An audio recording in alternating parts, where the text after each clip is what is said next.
Good morning, class 9. Today we are going to discuss about relation between linear velocity and angular velocity. मतलब जब linear motion होता था तो उस समय जो variables आपने देखा था वो था linear velocity, linear acceleration and displacement, linear displacement. उसी तरह से जब rotational motion होता है तो ऐसे परिस्थिति में आपने देखा था angular velocity और फिर एंगुलर एक्सेलरेशन और फिर एंगुलर डिस्प्लेसमेंट. तो हमको समझना ये है कि एंगुलर वेलोसिटी या एंगुलर वेलोसिटी या लीनियर वेलोसिटी या फिर यूँ कह लीजिए कि angular acceleration and linear acceleration, इनके बीच में क्या रिलेशन है. Means what is the relation between linear velocity and angular velocity. उसी तरह से what is the relation between linear acceleration and angular acceleration. इसको हमको आज के क्लास में कंप्लीट करना है. छोटा सा टॉपिक है, इसको हम कंप्लीट करना चाहते हैं. जैसे कि मान लीजिए कोई बॉडी, ध्यान दीजिएगा, मान लीजिए कोई बॉडी इस तरीके से यहाँ पर है, ये सेंटर है. कोई बॉडी सपोज कर लीजिए आप पॉइंट P पर है इस तरीके से यहाँ, और बॉडी कहाँ पे पहुँच गया, P डैश पर. तो P डैश पर पहुँच गया कैसा मोशन करके, ये मोशन हो गया आपको रोटेशनल मोशन करके, मतलब P पर इस तरीके से गया बॉडी. अच्छा, कितना डिस्प्लेसमेंट ट्रेवल हुआ, मान लीजिए L, कितना हुआ, S डिस्टेंस ट्रेवल किया. लीनियर मोशन में वो कितना डिस्टेंस ट्रेवल किया, S डिस्टेंस ट्रेवल किया. और एंगुलर डिस्प्लेसमेंट कितना हुआ इसका, मान लीजिए थीटा. और ये रेडियस कितना है इसका, रेडियस है इसका R मान लीजिए. इस बॉडी जो सर्कुलर मोशन कर रहा है, रोटेशनल मोशन कर रहा है, R इसका क्या है, रेडियस है सर्कुलर पाथ का. तो अगर हम ध्यान दें P डैश में हम जानते हैं theta is equal to arc by radius. क्या जानते हैं हम, theta is equal to arc by radius. Arc कितना है S, रेडियस कितना है R. So theta will be equal to S by R. मतलब यहाँ पर हम लिख सकते हैं, ध्यान दीजिएगा, इसको इक्वेशन 1 मान लेते हैं. ठीक है, मतलब कोई बॉडी पॉइंट P से कहाँ गया था, P डैश पर गया था, कितना डिस्टेंस ट्रेवल किया था, लीनियर डिस्प्लेसमेंट मान लीजिए. ये सपोज कर लीजिए छोटा सा एंगल बना है, तो ये जो S होगा ये इसके बराबर होगा, या ये कह लीजिए कि ये भी इसी के बराबर होगा. ये दोनों बराबर है छोटे एंगल के लिए. तो ये डिस्प्लेसमेंट इतना हुआ, थीटा है, थीटा यहाँ पर एंगुलर डिस्प्लेसमेंट, और रेडियस कितना है R. तो हम लिख सकते हैं theta is equal to arc by radius. Arc के रूप में क्या है हमारे पास, कौन सा दूरी है, S, और रेडियस के रूप में क्या है, R. तो यहाँ पर लिख दिए. अब यहाँ से एक चीज़ आप समझाइए हमको, theta is equal to S by R. क्या हम इसको लिख सकते हैं delta theta is equal to delta S by R. दोनों तरफ डेल्टा लगा दिए, चेंज, और दोनों तरफ डिवाइड करिए डेल्टा T से, dividing by delta T. Delta theta is by delta T, this is equal to delta S बटा R इंटू डेल्टा T. अच्छा, इसको क्या लिख सकते हैं, डेल्टा थीटा बटा डेल्टा T, इसको ऐसे ही रहने दीजिए. और इसको लिख दीजिए आप 1 by R into delta S by delta T. अब आप बताइए change in angular displacement with respect to time, इसको क्या बोलते थे हम, ओमेगा. हमने आपको पढ़ाया था omega is equal to delta theta बटा डेल्टा T. ऐसा करके हमने बताया हुआ था ओमेगा के बारे में. उसी तरह से हमने आपको बताया था कि velocity is equal to rate of change of displacement, मतलब delta S by delta T. ये सब बताया हुआ था हमने पहले के मतलब मोशन में बताया हुआ था. उसी तरह से ये भी जानते हैं आप कि delta W, delta omega by delta T, ये किसके बराबर होता है, अल्फा के. This is angular acceleration, this is angular velocity and this is linear velocity. तो यहाँ जो आप दो वैल्यूज़ देख रहे हैं उसके जगह पर लिख सकते हैं V is equal to 1 by R और इंटू क्या V, omega is equal to V by R. मतलब यहाँ पर हम देख सकते हैं omega is equal to V by R, मतलब V इज इक्वल टू क्या, ओमेगा R. मतलब एक बात हमको समझ में आ गया कि जो लीनियर वेलोसिटी है वो किसके बराबर है, वो बराबर है angular velocity into radius of circular path. ठीक है, मतलब ध्यान दीजिएगा V क्या है यहाँ पर, V है यहाँ पर लीनियर वेलोसिटी, और ओमेगा क्या है? Angular velocity, angular velocity. और आर क्या है? रेडियस। आर क्या है? रेडियस। ये बात आप समझ रहे हैं कि नहीं? बिल्कुल समझ रहे होंगे। तो इस तरीके से एक इक्वेशन तो आ गया कि लीनियर वेलोसिटी और एंगुलर वेलोसिटी के बीच जो रिलेशन होता है वो होता है v is equal to omega R. ठीक है, उसी तरह से हम देखेंगे, मतलब ये रिलेशन तो क्लियर हो गया, ये v और ओमेगा के बीच में क्या रिलेशन है, तो ये रिलेशन है। दूसरा बात है यहाँ पर अल्फ़ा और a के बीच में ये कौन सा रिलेशन है, तो ज़रा इसको भी क्लियर कर देते हैं। उसके बाद हम बात करेंगे न्यूमेरिकल प्रॉब्लम्स की। ठीक है, इसको मिटा दूँ मैं? ठीक है, आगे बढ़ते हैं हम। दूसरा इक्वेशन देखने से पहले, दूसरा इक्वेशन आपका है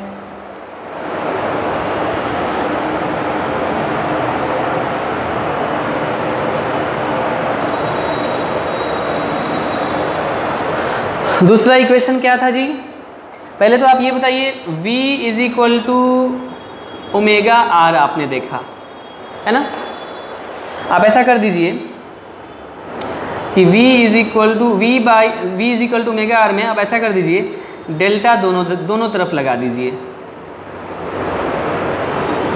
मतलब चेंज दोनों तरफ लगा दीजिए, एंड दोनों तरफ आप डेल्टा टी से डिवाइड करिए, मतलब डिवाइडिंग बाई डेल्टा टी। तो क्या हो जाएगा? Delta v by delta T, this is equal to delta by delta T इधर ओमेगा इंटू आर। आपको पता है रेडियस तो चेंज हो नहीं रहा है, रेडियस तो कांस्टेंट है।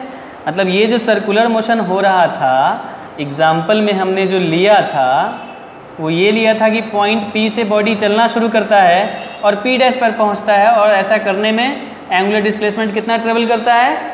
थीटा। और उस सर्कुलर मोशन का जो रेडियस है वो क्या है? r। ये r कांस्टेंट है कि वेरिएबल है भाई? r कांस्टेंट है, इसलिए इसमें कोई बदलाव नहीं होगा, नथिंग विल चेंज। तो बदलाव किस में होगा? ओमेगा में होगा। तो ये r कांस्टेंट है, बाहर चला आएगा, डेल्टा ओमेगा बटा डेल्टा टी।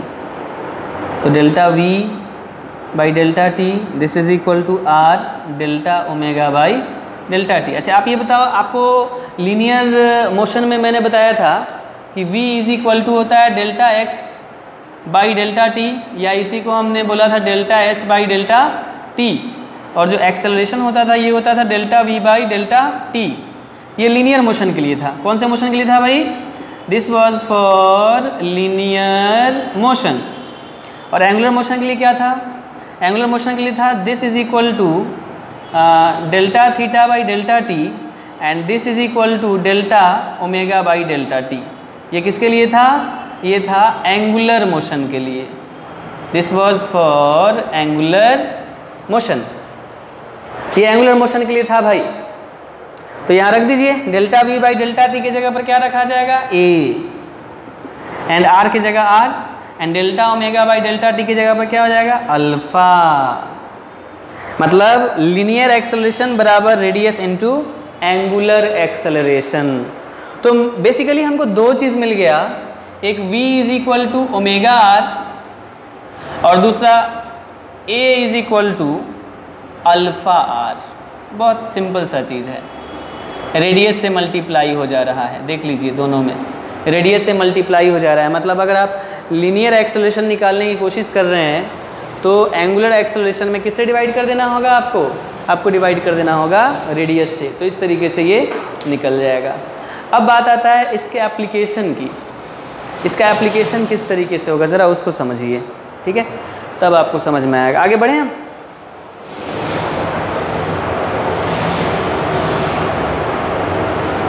अगर देखेंगे आप एप्लीकेशन तो फिर समझ में आ जाएगा कि प्रॉब्लम्स को करना कैसे है।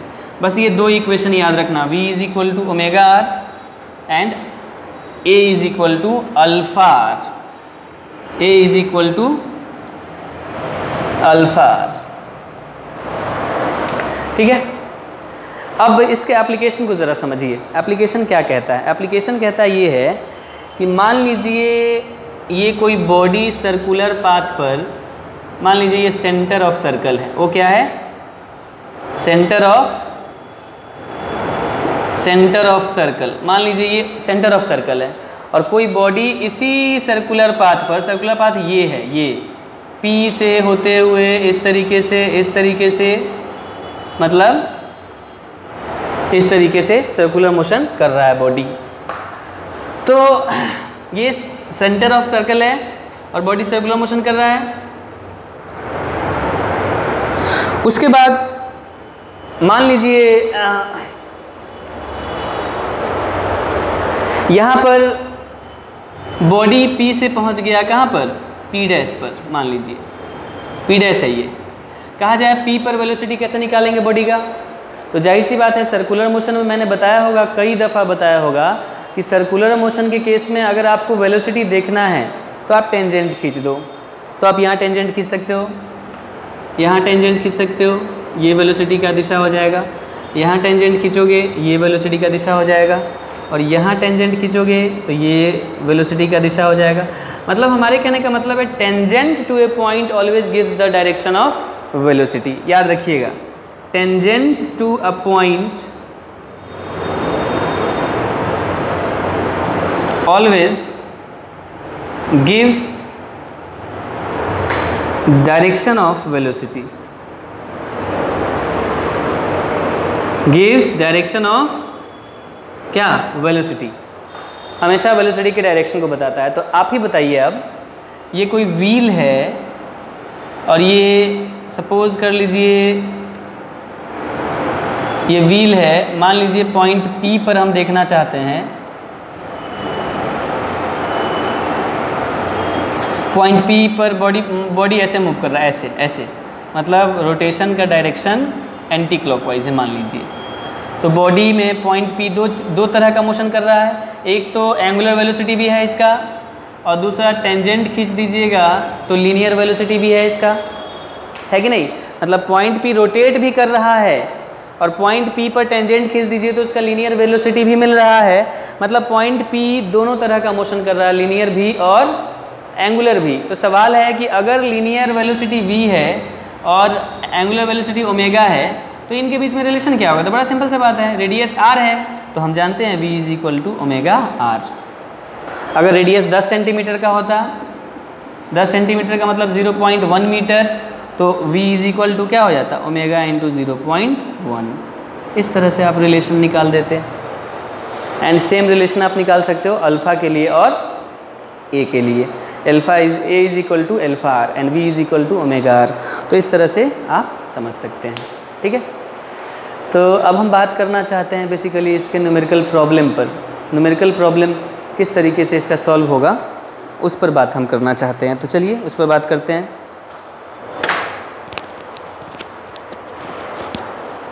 उस पर बात किया जाए, उस पर बात अगर करेंगे हम, चलिए एक प्रॉब्लम देखते हैं। तो आई होप ये relation between linear velocity, angular velocity, linear acceleration and angular acceleration समझ में आ रहा होगा।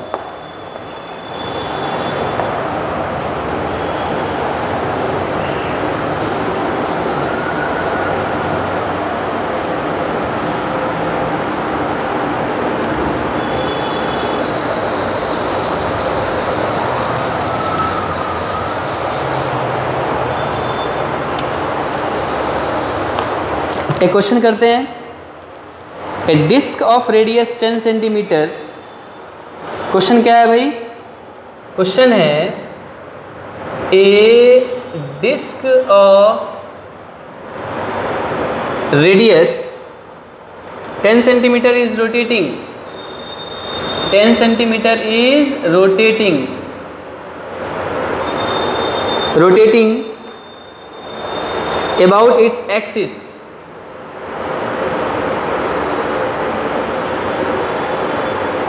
about its axis at an angular speed of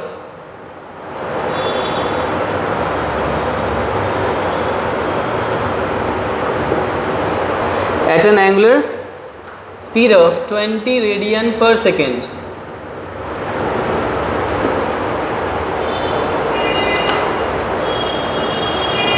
Find the linear speed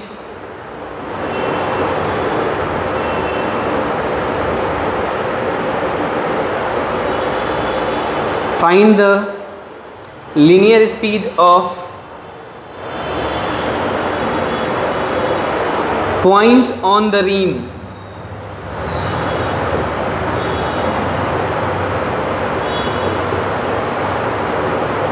और B कह रहा है the middle point of radius।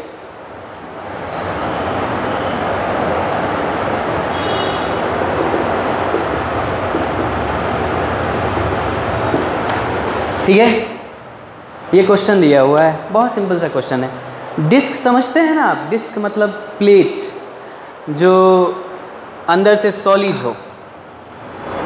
Disc और रिंग में अंतर है, इसको डिस्क बोलते हैं। मान लीजिए ये कोई थाली है, पूरा अंदर से भरा हुआ है, दिस इज डिस्क। इसको क्या बोलेंगे हम? डिस्क। इसको बोलेंगे डिस्क। और अगर सीधे मास यहाँ हो, मास यहाँ हो, सिर्फ अगर मास यहाँ हो तो इसको बोलते हैं रीम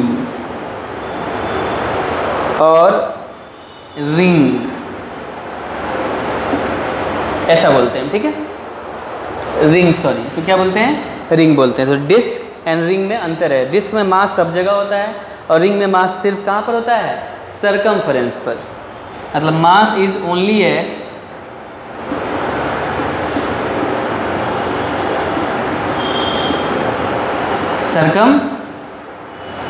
सरकमफेरेंस और यहाँ मास इज डिस्ट्रीब्यूटेड एवरीवेयर।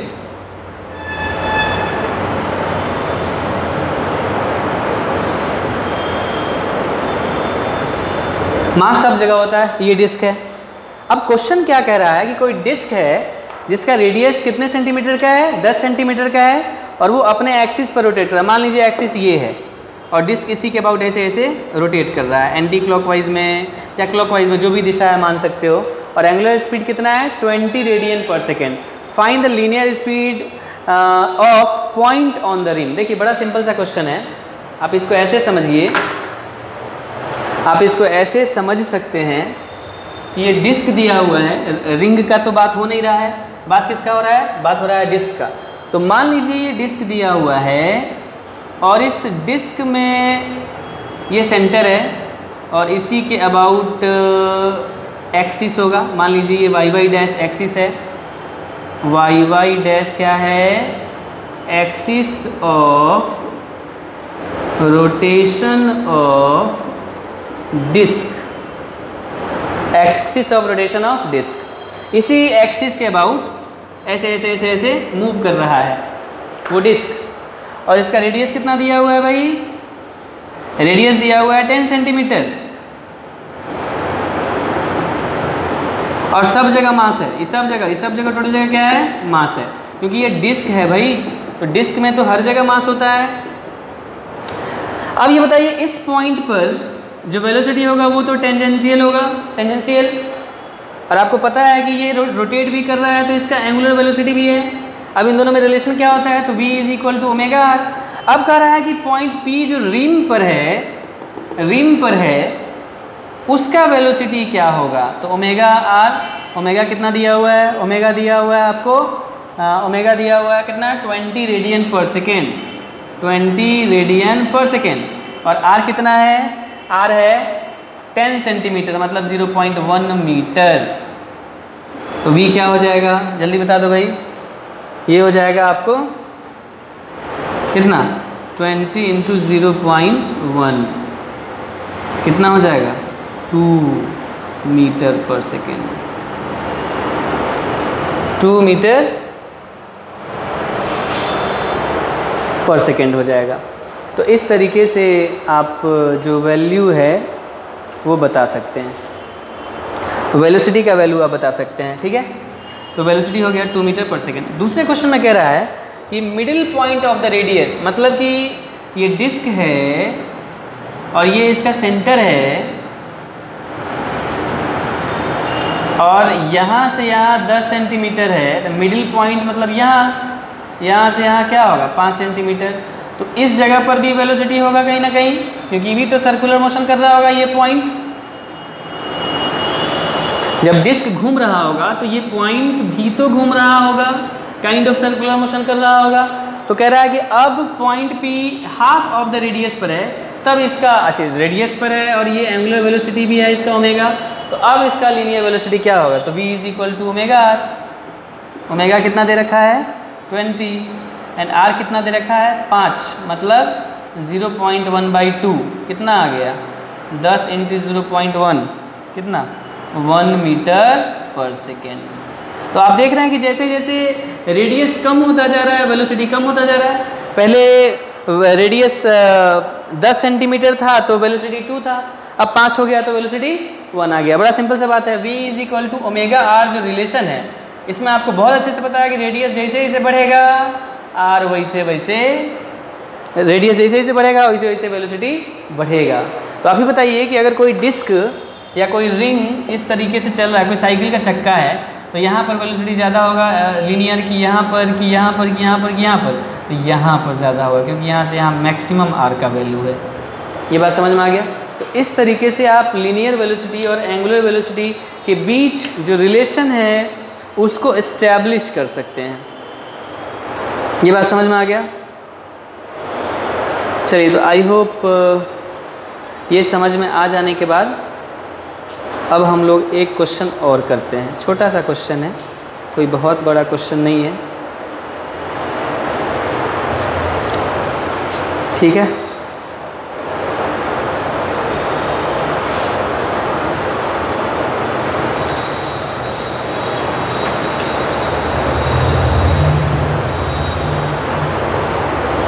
या फिर यहीं पे हम रोकते हैं क्वेश्चन को, क्योंकि आपके सिलेबस से बाहर का फिर हो जाएगा, है ना? तो यहीं पे रहने देते हैं। अच्छा, तो आपने ये देख लिया कि जो लीनियर वेलोसिटी है लीनियर मोशन में, उसका जगह ले रहा है एंगुलर वेलोसिटी रोटेशनल मोशन में।